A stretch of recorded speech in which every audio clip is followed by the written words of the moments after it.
بالکل صحیح. ہارون کراچی سے ارشاد باری تعالیٰ ہے فَاذْكُرُونِی أَذْكُرُکُم.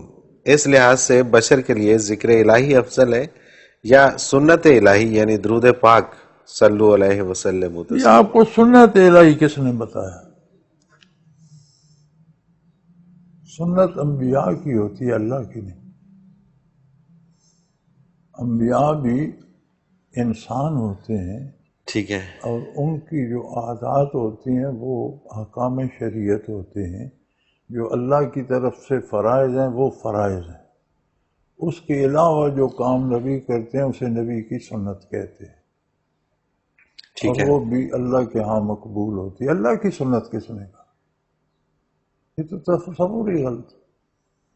دوسری بات یہ ہے میرے بھائی کہ ہم تو درود پڑھتے ہیں. درود کیا ہے؟ دعا مانگتے ہیں، اے اللہ میرے نبی پہ رحمت نازل فرما. فرشتے بھی دعا مانگتے ہیں، اللہ نبی کریم پر رحمت نازل فرما. یہ درود ہے. اللہ کا درود کیا ہے؟ وہ خود رحمت نازل فرماتا ہے. ٹھیک تو ہے. آپ سنت الہی پہ عمل کر کے رحمت نازل کریں گے؟ سوال بھی پیدا نہیں ہوتا. کیا اوقات کیا ہے؟ کیا لوگ کیا ہیں یہ؟ کون سا اسلام ہے ان کا؟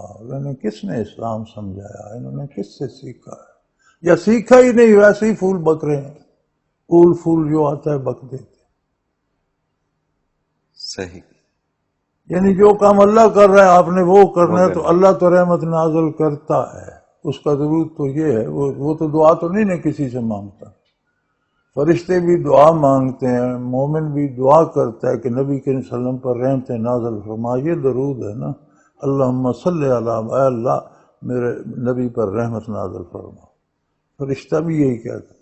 تو وہ نازل، اس کا درود یہ ہے کہ وہ رحمت نازل فرماتا ہے. بالکل تو صحیح. آپ بھی رحمت نازل فرمائیں گے؟ سوال ہی پیدا نہیں ہوتا. پتہ نہیں کیا اوقات پوچھتے نہیں ہیں، کیا. کیا کرتے ہیں. بالکل صحیح. حضرت جی سوالات کافی سارے رہ گئے لیکن اگلے پروگرام میں شامل کریں گے. آپ کا بہت شکریہ کہ آپ نے وقت دیا.